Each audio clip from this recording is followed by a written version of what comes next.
French touch.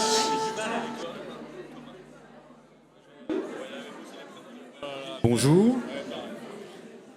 Bonjour, et alors, merci d'être là. Merci à We Are French Touch de donner l'occasion au Cahier du cinéma que je représente aujourd'hui. J'espère qu'on m'entend bien. Donc de nous permettre à nous, au Cahier du cinéma, de traiter une question passionnante, qui est une vieille question, celle du cinéma fantastique en France. Qu'est-ce que c'est que le cinéma fantastique français ?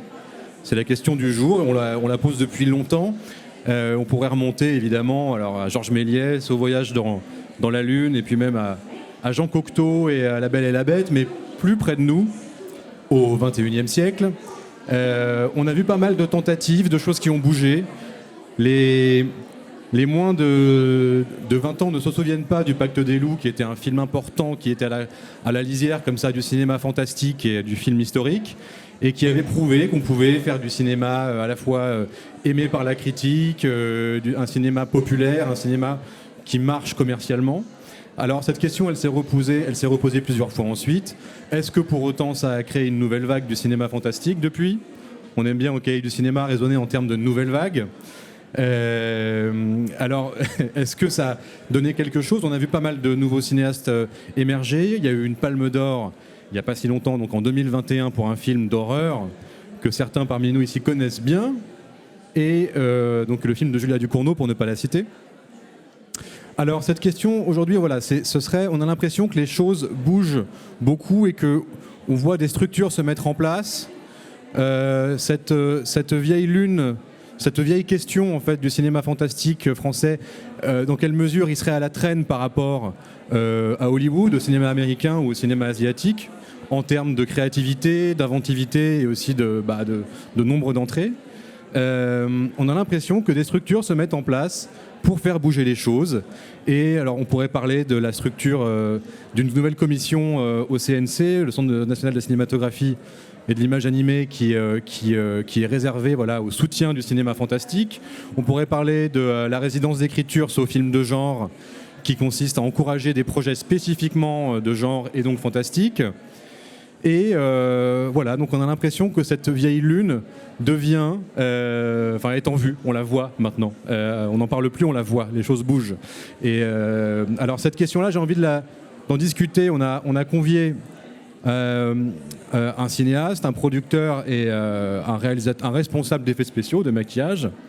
Alors par ordre alphabétique, ce responsable maquillage, chef maquilleur, responsable VFX, mais aussi lui-même cinéaste, alors qui a travaillé beaucoup pour Quentin Dupieux, on va sûrement en parler, également pour Julia Ducournau, plus récemment pour Sébastien Vanissek, dont le film Vermine, je crois, montré aujourd'hui. Donc cette personne-là, c'est Olivier Afonso. Bonjour. Bonjour. Voilà. Merci d'être avec nous. On a ensuite, par ordre alphabétique toujours, un cinéaste qui, cette année, sortait La Montagne après un premier long-métrage fantastique qui était Vincent n'a pas d'écailles en 2014, et qui, donc, à la quinzaine des cinéastes l'an dernier, arrivait avec La Montagne, qui a fait le tour des festivals fantastiques depuis. C'est Thomas Salvador. Bonjour Thomas. Et donc un producteur pas seulement de cinéma fantastique, mais entre autres d'un film tout récent, qui va sortir en décembre prochain, le mois prochain, et qui est visible aujourd'hui. C'est le producteur de Vermine, de Sébastien Vanissek, et donc Harry Torgman. Bonjour. Enchanté. Enchanté. Alors, pour commencer la discussion, j'ai une question un peu générale qui s'adresse à vous trois. Et tout simplement, c'est par rapport à ce que je disais en intro. Est-ce qu'il y a véritablement une différence ? Est-ce que, comment dirais-je, vos derniers projets en date, aux uns et aux autres, ils auraient été plus difficiles à faire il y a 10 ans ou il y a 5 ans ? Alors, je vais commencer. Voilà, les cahiers du cinéma, c'est la politique des auteurs. Donc, l'auteur, Thomas. Est-ce que ça aurait été plus facile à faire ou plus difficile à faire plutôt il y a 5 ou 10 ans ? Alors dans mon cas, la réponse est un peu tordue parce que comme j'ai fait il y a 8 ans un film fantastique, c'est celui-là qui a été dur à faire. Mais c'est vrai que pour Vincent n'a pas d'écailles, je remonte dans le temps, On sentait, le film a mis 4 ans à se financer, et on sentait vraiment une curiosité, une envie de le voir se faire, mais aussi une réticence, parce qu'on me disait mais c'est un film d'auteur, je disais sans doute, c'est quand même un peu un film d'action, je disais j'espère, mais c'est un film fantastique, je disais oui, mais c'est un peu drôle, je disais j'espère qu'on rira, donc il y avait ce mélange des genres, un peu on peut appeler ça comme ça, qui n'est pas un truc très français en fait. Je trouve, moi je prends toujours l'exemple un film que j'adore qui est The Host de Bong Joon-ho, dans lequel on rit, on pleure, on a peur, c'est gore, c'est politique, c'est fantastique, et on passe de l'un à l'autre, il y a du drame, il y a de l'histoire, et je trouve qu'en France c'est un peu moins le cas aujourd'hui, on a un peu besoin de choisir son camp, on fait un drame, on fait un film social, on fait un film de genre, voilà, donc et comme ce film, Vincent Napadeka, il a sorti, c'est bien passé. Le suivant, qui était un peu fou aussi, La Montagne, voilà, j'ose espérer, je pense, et on m'a dit, voilà, c'est un peu fou, mais il s'est pas trop mal démerdé avec son précédent film, sa productrice aussi, voilà. Mais ça aurait été mon premier film, je sais pas, tu vois. La parole à Harry, pour continuer. Nous, on a eu la chance avec Vermine de pouvoir arriver, je pense, à un moment aujourd'hui où le marché était assez prêt pour accueillir des films fantastiques, des films de genre. Mais le marché reste quand même très exigeant, je trouve. C'est-à-dire qu'il y a quand même, avant de pouvoir financer un film comme celui-ci, qui n'est pas un petit film, puisque c'est quand même un premier film, mais qui a un budget de 5 millions d'euros, il faut quand même un peu montrer patte blanche, c'est-à-dire déjà d'un point de vue scénaristique, il faut quand même d'avoir un scénario très solide qui tienne vraiment, et puis il faut une ambition avec un réalisateur qui a une ambition qu'on accompagne, qui a des références, qui lui-même dessine, donc qui déjà propose un univers. Donc l'idée c'est quand même de faciliter un petit peu, d'aider les financiers à se projeter dans une proposition. Et mon job aussi, c'est d'accompagner cette vision. Et la vision de ce réalisateur-là, qui est Sébastien Vanitschek, je pense, dont on devrait en entendre parler dans les prochaines années, normalement, si tout se passe bien. Mais en tout cas, oui, il y a je pense qu'on est tombé avec ce film-là au bon moment. Et il y a 10 ans, peut-être que ça n'aurait pas été aussi simple, entre guillemets. J'ai entendu que ton premier film s'est monté en 4 ans. On a eu la chance avec Vermine que ce soit monté en 6 mois. C'est-à-dire que ça allait extrêmement vite. Ouais. Je pense que le marché était vraiment mature pour ce film-là, à ce moment-là. D'accord. Et Olivier, alors est-ce que c'est bon est-ce que le renouveau, s'il y en a un du cinéma fantastique français, est-ce que c'est bon pour les affaires des responsables VFX en France ? En fait, moi ça fait 20 ans que j'entends qu'il y a un renouveau, mais c'est vrai que les films sont toujours très difficiles à monter, mais aujourd'hui on arrive à monter des films, il y a 10-20 ans c'était impossible. C'est-à-dire que si on prend l'exemple de Règne animal, c'est un budget assez conséquent, on a bossé sur plusieurs ateliers dessus, etc. Moi je pense qu'il y a même, moins de 5 ans, c'était impossible à faire. Ouais. Après, là par exemple, on a énormément de films fantastiques qui se font grâce aux plateformes, parce que même si elles sont critiquables pour certaines, on a quand même des budgets assez conséquents pour faire des films de fantastique, horreur, etc. C'est vrai que Vermine, il y a quelques années, ça aurait été un calvaire à monter. Et je pense que, sincèrement, même si pas si longtemps que ça, si on parle de 2-3 ans, des gens, jamais t'auraient pu le faire, parce qu'il y a toujours une crainte. Et aujourd'hui, on découvre que ces films-là, les films fantastiques, les films d'horreur, etc., c'est des films qui intéressent énormément le public et qui limite, c'est les films qui intéressent maintenant, qui sont les rares films qui intéressent le public. Parce qu'aujourd'hui, au cinéma, c'est très très très difficile de faire venir les gens parce qu'ils se contentent de rester chez eux, etc. Pourquoi pas ? Et quand tu regardes les films qui sont choyés sur les plateformes, c'est des films fantastiques, c'est des films d'horreur, c'est des films de genre, etc. Donc il y a peut-être beaucoup de gens qui commencent à comprendre enfin qu'il y a un savoir-faire en France, qu'on a des gens très compétents, aussi bien scénaristiquement parlant que en tant que fabricants. Et donc, on leur donne la possibilité de mieux travailler en ayant un budget plus conséquent qui est à la hauteur de leur exigence. Parce que moi, je me souviens de choses assez amusantes, c'est que les bonnes histoires, ça a toujours existé. C'est juste les financements qui ne suivaient pas les bonnes histoires. Donc, qu'est-ce qu'on était obligé de faire ? C'est de niveler vers le bas pour essayer de rentrer dans un budget qui n'était pas suffisant par rapport aux ambitions du film. Et c'est ça qui faisait qu'on se retrouvait avec des films bancals. Et vous avez mentionné le règne animal.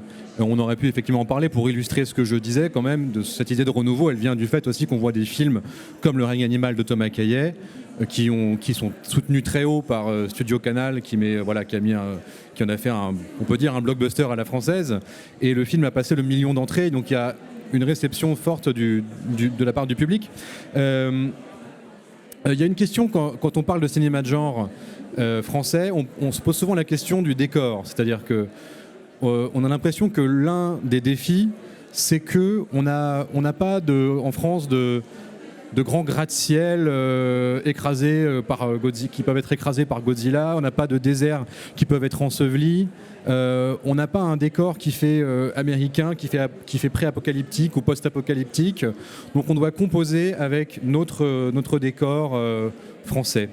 Alors, ce qui est intéressant, par exemple, avec Vermine, Harry, c'est qu'il y a une solution, une sorte de parade qui est trouvée assez intelligente, c'est d'importer le fantastique dans un environnement qu'on connaît bien en France, qui est un quartier de cité, et un immeuble, plus particulièrement, qui est infesté d'araignées. Et alors, on peut se dire que c'est une façon assez intelligente de croiser le film de banlieue et le cinéma fantastique. Est-ce que c'est un peu ça l'idée ?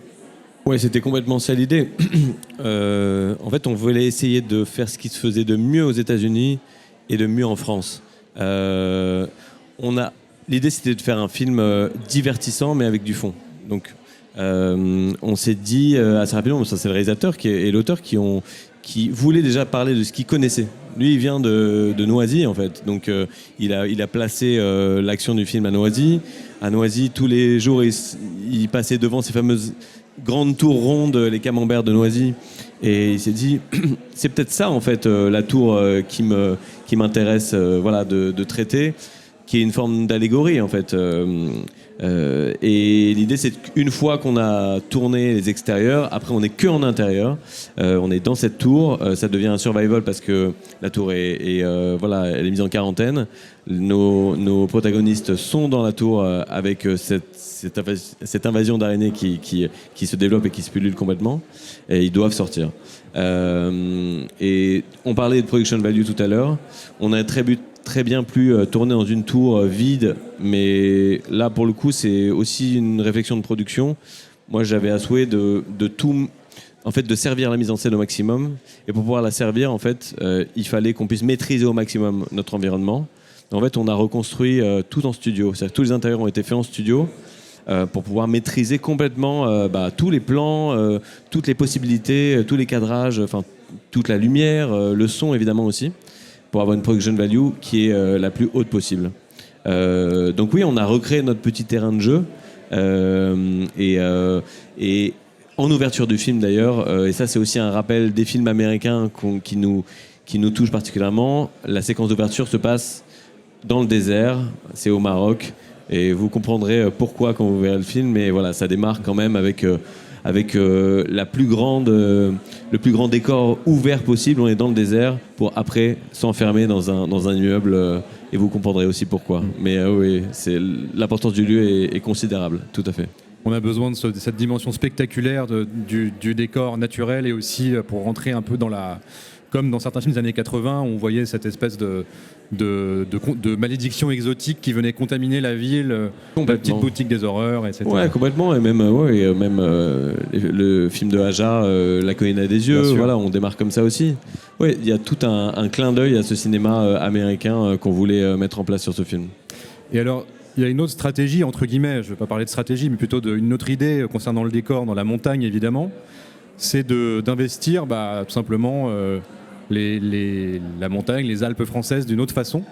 Est-ce que c'est aussi lié à, dans le cas de la montagne, Thomas Salvador, à cette dimension régionale qu'a le cinéma français de facto, parce qu'on a tendance à tourner avec l'argent régional, à réfléchir en termes de quel territoire on pourrait investir, ou alors est-ce que c'était pas du tout connecté à ça ? Moi, qu'on ait eu l'aide de la région Auvergne-Rhône-Alpes ou pas, mon décor c'était Chamonix, donc on était bien content d'avoir l'aide. Donc moi j'ai pas pensé en termes de financement.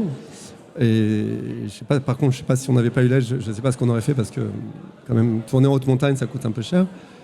Mais c'est vrai que moi, j'aime bien le décor naturel. Peut-être qu'un jour, je ferai un film en studio pour d'autres raisons, mais et je me suis pas dit oui, je vais inscrire le film dans un territoire français. Je parle de mes 2 films, de mes 2 longs métrages, mais je crois pour parler plus généralement, on est un peu condamné, et je trouve que c'est plutôt bien à faire avec ce qu'on est en fait. C'est-à-dire qu'il y a eu des tentatives de films de genre, qu'ils soient policiers ou je sais pas, je citerai pas de nom, qui voulaient trop s'américaniser, et ça marche pas quoi. C'est-à-dire qu'un visage, une voiture, une rue, et puis voir un acteur français qu'on a vu tenir son gun comme ça, ou ça peut le faire, mais voilà, je trouve que les belles réussites comme ça sont des films qui n'ont pas dit on est français et fiers de l'être, mais qui ont traité de ce qu'ils connaissent. C'est-à-dire qu'un film, un personnage dans un environnement, il crée de l'empathie chez le spectateur si on a des repères, si on n'est pas trop dans la stylisation, si on est avec lui. Et le fait d'être dans des décors qu'on connaît et de ne pas faire que les gendarmes ils font des roulades ou des trucs comme ça, ou qu'ils soient tous champions de parcours ou de kung-fu, d'amener une forme de réalisme, ça concourt à la croyance. Voilà, donc moi dans mon premier film il y avait des gendarmes, alors ils avaient tous la main sur le truc, ils étaient prêts à sauter les barrières. Le premier jour il y a un figurant qui s'est cassé la jambe quasiment, enfin, il a déchiré son costume. Je lui dis non, le mec il a rien fait, on est dans un petit village, ils sortent pas de 10 ans de GIGN, juste tu cours, t'es essoufflé, donc ça crée un effet comique parce qu'on n'a pas l'habitude, mais voilà, en tout cas j'ai joué avec l'environnement. Donc je sais pas si je réponds à la question, mais Oui, parce que c'est ça, c'est un film qui, c'est vrai, est un hommage à un environnement et qui se préoccupe plus de suivre son idée comme ça du territoire qui est très belle, comme ça dans la blancheur immaculée de la montagne, plutôt que de coller absolument à des codes. C'est la particularité peut-être de la montagne, c'est qu'on peut se dire, il se passe peut-être presque 1 heure ou plus avant qu'on se dise tiens, c'est un film fantastique parce que l'élément fantastique est arrivé. Donc on est vraiment à la croisée d'un cinéma d'auteur peut-être plus identifié en France et du fantastique. Oui, parce qu'en fait moi je suis pas un cinéaste de genre, je pense pas. Il se trouve que dans mes courts-métrages et mes longs-métrages, il y a une dimension fantastique qui est centrale dans Vincent n'a pas d'écaille, mais qui est un des éléments du récit dans la montagne. C'est pour ça que j'étais très flippé avant de le montrer dans des festivals de films fantastiques. J'avais peur que les gens quittent la salle.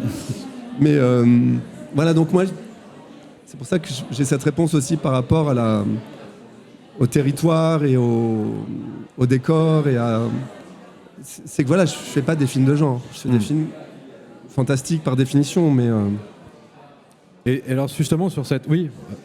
Juste un truc, si tu veux, le truc que je trouvais toujours un peu gênant, c'est d'avoir une sorte de sensation de complexe on s'excuse limite de faire du genre, on s'excuse de faire des films fantastiques, etc. parce que le décor c'est pas ça, parce que les gars, il y a un complexe vis-à-vis des États-Unis que j'ai toujours trouvé assez absurde, parce que eux, quand ils viennent chez nous, ils veulent justement utiliser par exemple, là, on a fait La Nonne dernièrement, qui est un film américain. Ils sont venus pour justement qu'on parle du pinard, du vin, du patrimoine français, etc. Il y a vraiment une recherche de l'étranger, du patrimoine français. D'ailleurs, tous les films qui sont faits en France, qui sont boudés par les spectateurs français, sont plébiscités à l'étranger. Il y a un succès dingue des films français à l'étranger, etc. Parce qu'ils appellent ça justement la French Touch, que ça soit aussi bien en maquillage que savoir-faire. Il y a vraiment une couleur. Et si tu veux, je me rappelle, c'était Alex qui disait ça, Alexandre Aja qui disait ça.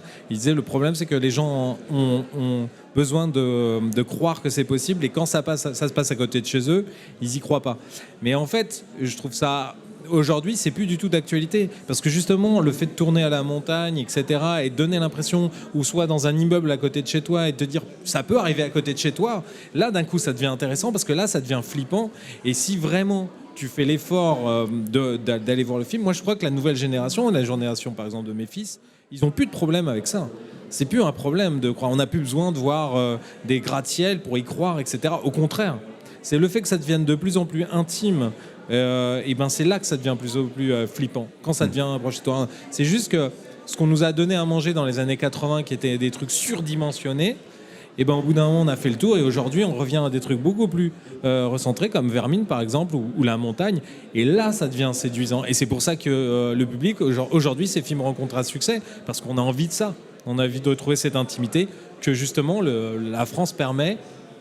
Et franchement, honnêtement, on est loin d'avoir terminé de filmer des sujets super passionnants en France, avec un patrimoine de dingue. On a des décors de dingue. Tu peux aller dans le nord, tu peux aller dans le sud, tu peux raconter plein de trucs. Et je pense que sincèrement, aujourd'hui, les Américains qui nous filaient ce complexe sont en train de venir chercher ça parce qu'ils se rendent compte que eux, ils ont fait le tour et que ça fait chier tout le monde en vrai. Tu vois. Et c'est vrai qu'il y a aussi un complexe peut-être par rapport à la notion d'auteur, parce que pas en critique, mais si tu veux, il y a un truc qui m'irrite, moi, c'est quand j'entends du elevated genre comme si le genre, ça devait être stupide, en fait. Le genre raffiné, élevé. Tu vois, l'horreur tu élevée. dis tu fais pas du genre, mais si, en même temps, t'en fais. Parce que c'est que ça soit un genre, un western, un policier, etc., ça reste du genre, tu vois. Et je trouve qu'aujourd'hui, j'ai envie justement de retrouver ces lettres de noblesse, c'est-à-dire que c'est génial. Moi, la montagne, tu le vois, c'est génial. Tu vois Vermine, c'est génial. Et c'est cette diversité de cinéma qui fait qu'aujourd'hui, la richesse du cinéma français, c'est ça, quoi. Et au lieu de s'en excuser, je pense qu'au contraire, on devrait être fiers de ça. Et justement, sur la question de l'artisanat, parce que je disais, il y a effectivement un complexe. On oppose un peu, peut-être naïvement, le cinéma d'auteur et le cinéma c'est génial quand tu vois, quand on bosse avec les États-Unis. Excuse-moi, je te coupe, mais sinon je vais oublier. Mais tu vois, quand ils viennent chez nous et qu'on leur propose des techniques à la Méliès, des techniques toutes simples, les gars, ils sont les premiers à me dire « Mais c'est possible ça ?» Bah oui, parce qu'on peut le faire, on vous le montre que c'est possible. Ils veulent forcément mettre des effets spéciaux partout. Et en fait, tu vois, d'une façon très simple, comme tu racontais tout à l'heure, on peut faire des choses encore très simples qui sont super efficaces. Et c'est passionnant, tu vois, de justement utiliser des techniques très simples en les mélangeant avec des techniques beaucoup plus compliquées. Et aujourd'hui, on a un mec qui rentre dans une montagne et des araignées qui envahissent un immeuble. Et c'est parfait si tu mélanges tout ça, tu vois. C'était ma question justement sur l'artisanat à la française. Est-ce qu'il y a un artisanat des effets spéciaux ? Est-ce que c'est différent de travailler sur des effets spéciaux ? Parce que Olivier Afonso, on peut dire, tu as travaillé aussi avec des gens qui ne sont pas du tout dans le fantastique. Mais le fantastique de Quentin Dupieux, donc si vous voyez par exemple un rat qui bave de la chlorophylle ou une mouche géante, c'est Olivier qui s'en est occupé. Quand on travaille avec des auteurs comme ça, est-ce qu'il y a aussi un esprit artisanal qui n'existe pas ailleurs ? En fait, ce qui est amusant, c'est quel que soit le réalisateur ou la réalisatrice, mais de n'importe quel pays, ils veulent tous du vrai. Pourquoi ? Parce que ce vrai, tu peux pas l'inventer. Il n'y a pas plus vrai que le vrai. Ce contact, en fait, entre l'effet et le comédien, l'effet et le ou la réalisatrice, tu vois, il y a ce contact qui existe. Et donc, ils veulent tous ça. Sauf qu'il y a des choses qu'on ne peut pas faire pour des raisons très simples, c'est souvent des raisons économiques. C'est-à-dire qu'il y a un temps de tournage qui est limité, il faut que ça aille vite, il faut qu'il y ait une équipe qui tourne, etc. Et donc il faut qu'on essaye d'utiliser le meilleur des effets spéciaux numériques et le meilleur des effets spéciaux de plateau, c'est-à-dire aussi bien le maquillage que pyrotechnique, etc., etc. Donc forcément, il y a un artisanat. Et ce qui est amusant, c'est quand tu travailles avec des équipes étrangères, ils te le disent tous, il y a une couleur, il y a une touche. Et même si tu veux, on est assez halluciné, c'est qu'aujourd'hui, énormément d'ateliers aux États-Unis sont en train de mourir et nous envient cette French Touch, ce savoir-faire qui s'est perdu à cause du tout numérique.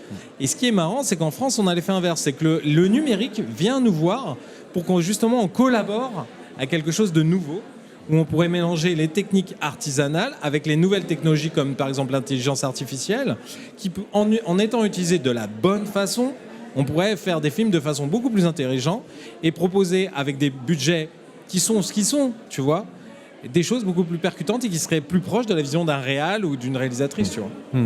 Donc l'artisanat a encore plein d'avenir devant lui. Et justement, alors il y a une question aussi qui vient quand on parle de renouveau, malgré ce renouveau, ces structures qui se mettent en place. Avec le cinéma fantastique, il y a quand même, peut-être, vous allez me dire, un problème de plafond de verre lié au fait que c'est quand même, dans les histoires fantastiques, il peut y avoir de l'horreur, de l'épouvante. Ça peut vouloir dire une restriction interdite aux moins de 12 ans, moins de 16 ans. Est-ce que c'est un défi en production de se dire on s'adresse à une niche ? Alors c'est la question que je vais poser à Harry.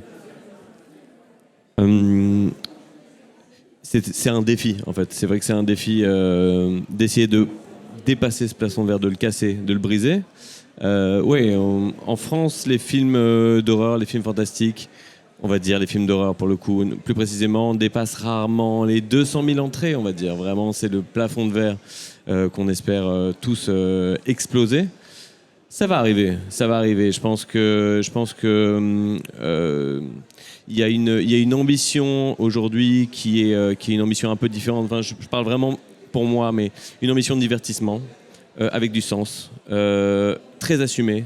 Un film où on n'est pas complexé, où on n'a pas peur de se comparer avec les Américains, où on propose un film qu'on a envie de voir en fait. On fonctionne vraiment à l'envie. Sébastien Vanitschek, le réalisateur, quand il vient me voir et qu'il me pitch Vermine, il a envie de voir ce film. C'est important pour lui de le voir. Donc, et en fait, c'est l'une des seules motivations importantes sur lesquelles nous on se base. C'est l'envie. Et du coup, quand on avance sur ce chemin-là et qu'on est d'accord sur ce que va être le film d'un point de vue visuel et ce qu'il va raconter aussi d'un point de vue plus intime et sociétal, le duo réalisateur-producteur, c'est le duo qui permet de protéger la vision du réalisateur, c'est ce qui permet d'ouvrir toutes les portes, qui permet d'être ambitieux, de ne pas avoir de complexe. Et on espère qu'il va aussi donner envie à un public d'aller voir un film, pas en se disant « Ah, c'est un film français d'horreur, je vais quand même aller le voir ». Non, là, en fait, la question ne va pas se poser. L'idée, c'est de se dire, en fait, c'est un film que je vais aller voir, c'est un film d'horreur, mais en fait, qu'importe d'où il vient, l'idée, c'est qu'en salle, il se passe quelque chose, en fait. Il y a de l'émotion, il y a surtout des sensations, en fait. Voilà, on va se retrouver tous ensemble dans une salle de cinéma. Tu as eu l'occasion de voir le film, je crois, c'était au Forum des Images. Dans la salle, on sent qu'il se passe quelque chose. C'est-à-dire que pendant la projection, il y a des gens qui crient, il y a des gens qui... voilà, on est en train de vivre collégialement, socialement, sociétalement, quelque chose ensemble. Et ça, c'est important. À la base, le film, on l'avait imaginé pour une plateforme. À la base, moi, je voulais aller rapidement voir Netflix parce que je voulais le mettre en production rapidement parce que le réalisateur voulait tourner vite. Donc, je vais voir Netflix pour aller le financer rapidement en espérant que ça leur plaise. Ça leur a plu.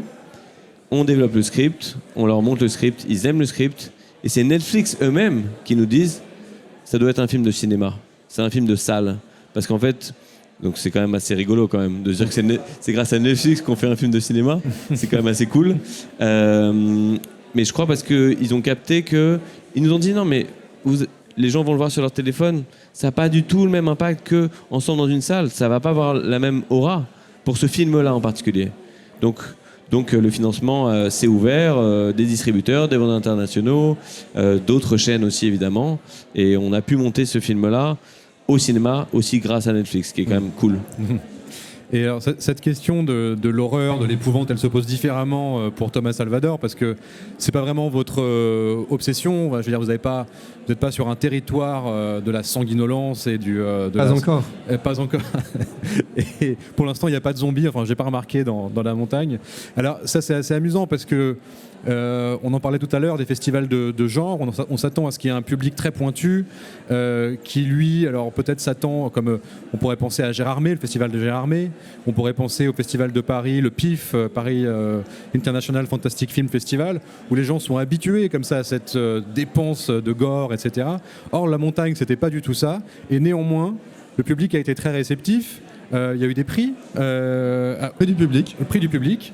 Alors, justement, on se dit, est-ce que ça signifie pas que finalement, quand on montre un film comme ça en festival, on se dit, tiens, mais ce qu'on prend pour une niche, en fait, est extrêmement ouverte à d'autres propositions? En fait, moi, quand j'ai su la sélection au PIF, j'étais hyper flippé, Mad Movie, tout ça. Je me disais, mais dans mon film est très doux, il n'y a pas une goutte de sang, le fantastique arrive au bout de 50 minutes. Je me suis dit, mais je vais me faire, pour moins que ça, je vais me faire siffler. Enfin, les gens, voilà, ils vont déchirer, ils vont saccager le Max Linder, quoi. Et puis le délégué général m'a dit, mais non, fais-nous confiance. Moi, ça a été une claque, tout ça. Bon, fais-nous confiance. Puis je m'excuse un peu, ce qu'il ne faut jamais faire, en plaisantant un peu, parce qu'il ne faut pas trop s'excuser non plus. Mais je peux pas m'en empêcher, bref. Et la séance a été géniale. Et j'ai vu les questions des spectateurs hyper pointues. Ils sont hyper pointus.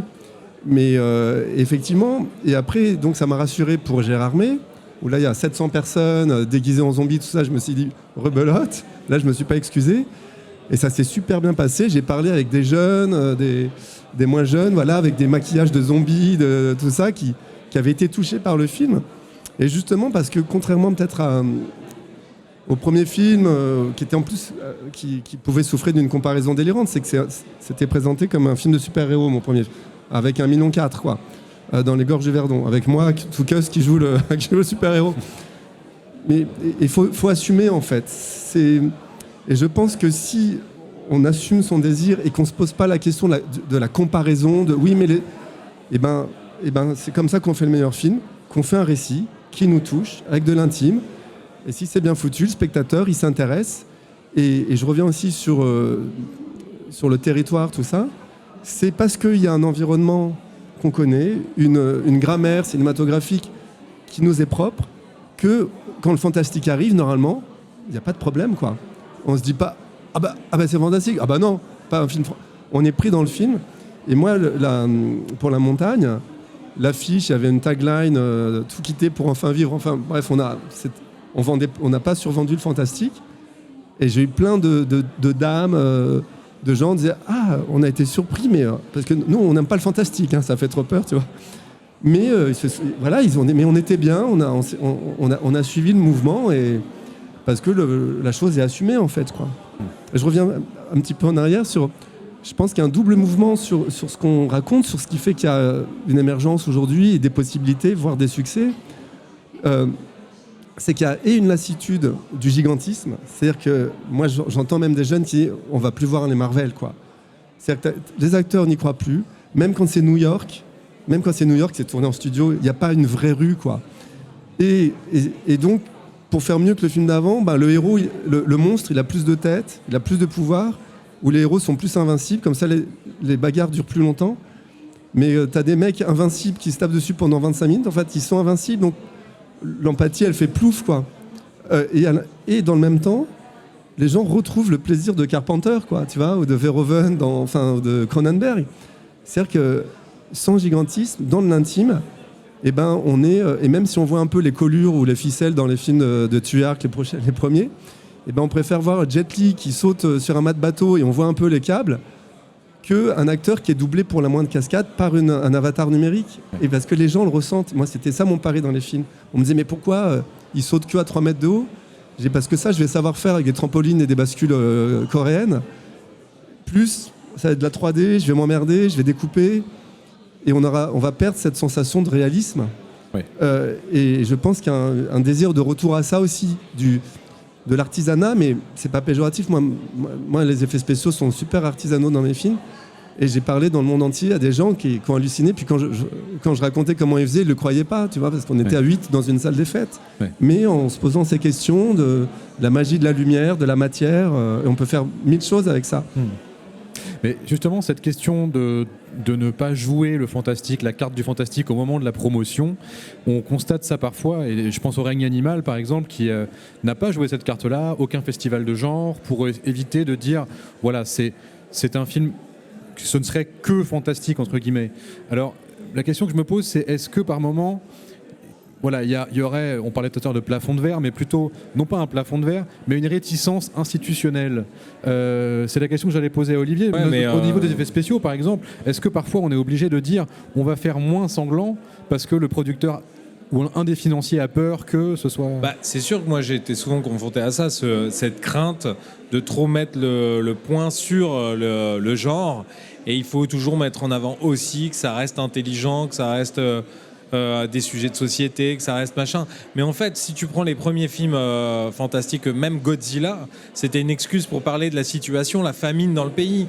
Tout était prétexte discuté. Tu parles l'armée des morts, etc. Ça critique la société de consommation. Il y a toujours un sous-texte.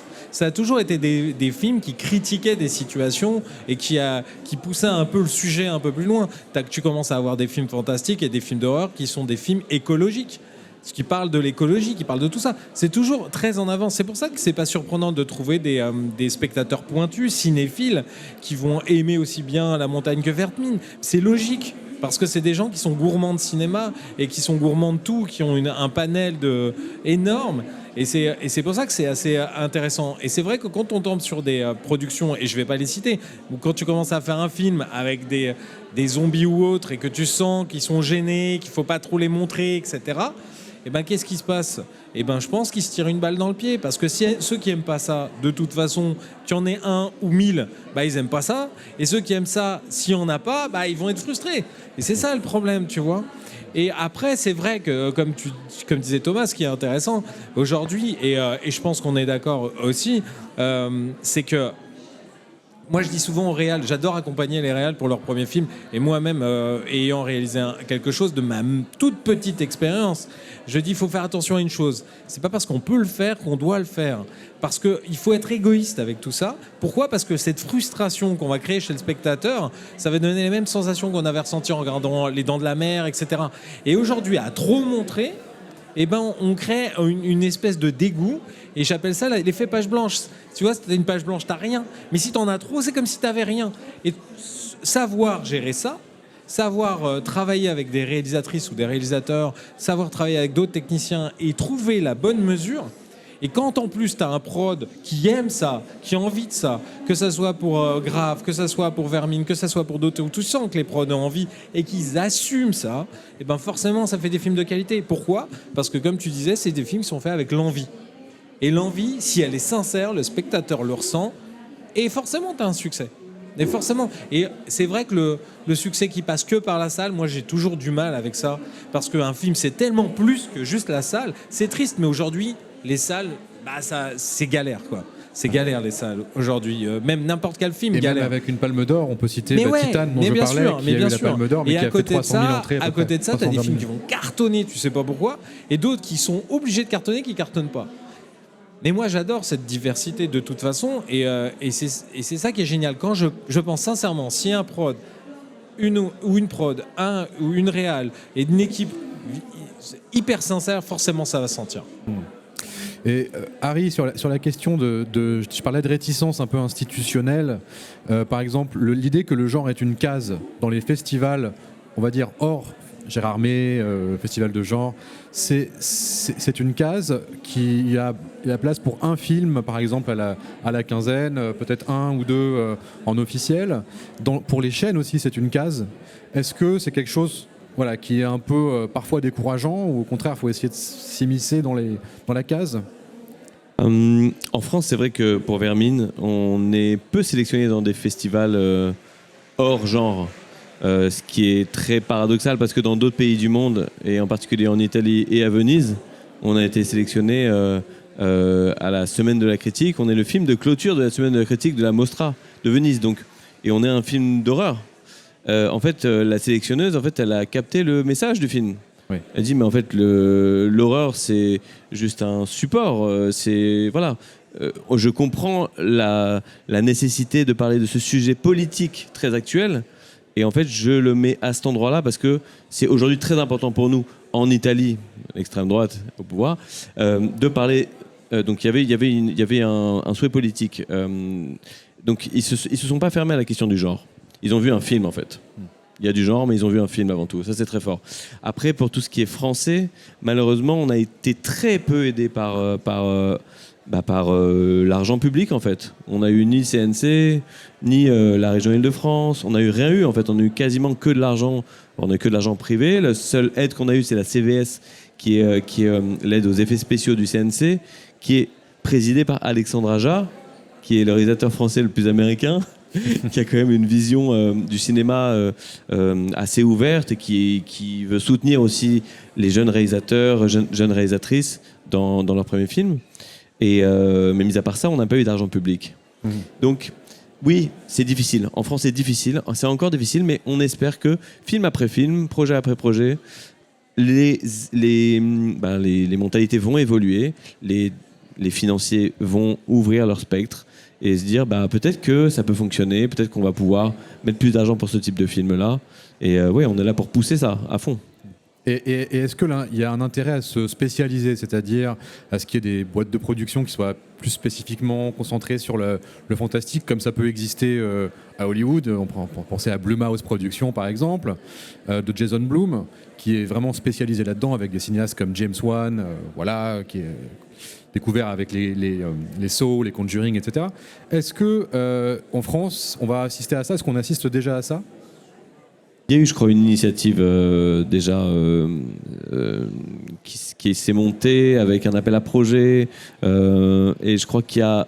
En tout cas, ça a signifié qu'il y avait beaucoup de propositions, en fait. En France, on a souhaité de faire du film de genre, ça c'est certain. Après, de là à créer une production spécifique pour faire que du genre, peut-être que le marché n'est pas encore prêt pour le moment. Et surtout, je pense que c'est déjà rentré dans un système de quadriller des choses, de rentrer les choses dans des cases. Et je pense que la création, c'est avant tout pas ça. C'est la surprise, c'est le souhait d'un auteur de raconter une histoire, une nécessité de raconter une histoire. Et pour moi, c'est nécessaire de partir de là toujours, et pas de répondre à une demande de marché. Toujours. Donc je vais pas demain créer une structure spécialement pour le genre, même si le film fait beaucoup d'entrées. Non, justement, l'idée, c'est que le prochain, ce soit encore une surprise. Pour moi, la création, c'est la surprise. Et alors justement, c'est cette idée qu'il faudrait raisonner d'abord en termes de genre avant de raisonner en termes d'idées.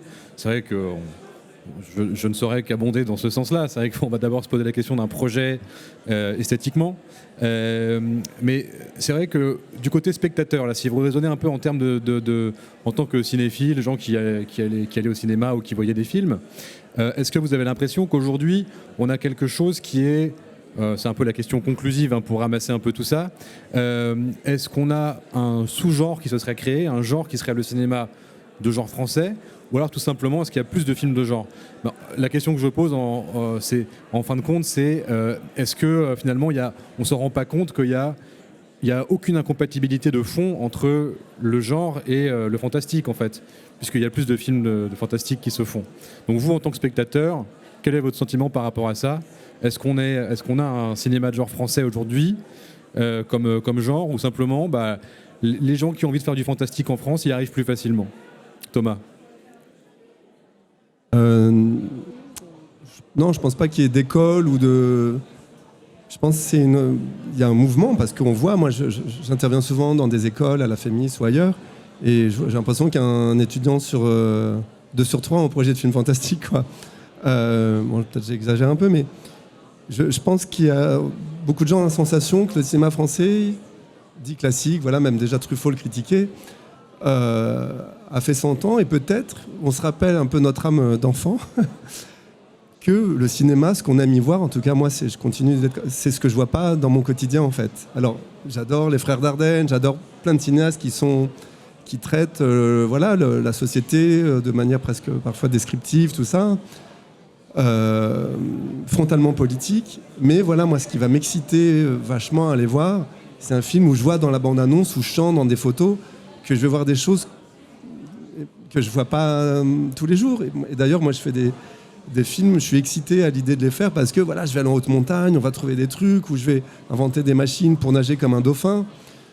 Et je pense que peut-être c'est ça qui vient aussi. Donc, et la lassitude de certaines choses qu'on a vues, et peut-être entre la lassitude du gigantisme hollywoodien, la lassitude d'un modèle français de cinéma d'auteur, peut-être ça fait émerger ce désir d'invention. En fait, les cinéastes, moi j'ai pas la prétention d'inventer des choses, mais dans la fabrication aussi, de se poser les bonnes questions du matériau, de la technique, de l'économie. Donc je pense que tout ça, ça libère. Et puis comme il y a depuis quelques années des films marchent, puis il y a des repères, les gens s'y habituent. Et voilà, je sais pas. Un mot aussi, Olivier, Harry, pour conclure. Je sais pas. Même sentiment que Thomas. Ouais, complètement. En fait, je vais répéter ce que vient de dire Thomas, quoi. Pour moi, ce qui est important, c'est les histoires, quoi. Qu'elles soient fantastiques ou non, c'est les histoires. Et j'ai l'impression qu'il y a énormément de gens qui ont plein d'histoires à raconter, et nous, on les aidera le plus possible. Et moi, je suis assez confiant, je suis assez heureux parce que j'ai l'impression qu'il y a de plus en plus de propositions, des propositions différentes, et qu'on s'arrête plus, on s'arrête de moins en moins plutôt au fait que ce soit fantastique ou non, etc. quoi. Ouais, vraiment, j'ai ce sentiment, et peut-être parce que je suis optimiste. Harry, optimiste aussi? Ouais, très optimiste, à fond. Le seul exemple que j'ai pour moi, c'est Vermine, évidemment. Je l'ai produit et je sens vraiment que, avec ce film, on espère que ça va peut-être apporter quelque chose, ou en tout cas ouvrir peut-être la voie à d'autres gens. C'est possible, on espère en tout cas, parce que nous et avec Sébastien, on l'a fait avec cette fameuse envie. Ce fameux truc où à un moment donné on s'est dit on veut voir ce film-là, on a envie de le voir, on a envie de le défendre, on va tout mettre dedans, on va mettre toute notre énergie, toute notre vie, et puis on espère que ça plaira, et le maximum de sincérité évidemment, et nous deux et l'ensemble de l'équipe technique, on était tous dans la même énergie. Je me rappelle nos premiers rendez-vous parce que quand même Olivier a travaillé aussi sur le film. C'était incroyable quoi, d'être dans cette dynamique, d'avoir envie d'être là et d'aider au maximum de ce que vous pouvez faire. C'est fabuleux, c'est vraiment une grande chance qu'on a. Eh ben, écoutez, merci beaucoup. On vous souhaite, tout le mal qu'on vous souhaite, c'est que ça continue. Merci beaucoup d'avoir participé à cette discussion. Au nom des Cahiers du cinéma, merci à We Are French Touch. Et voilà, à plus tard.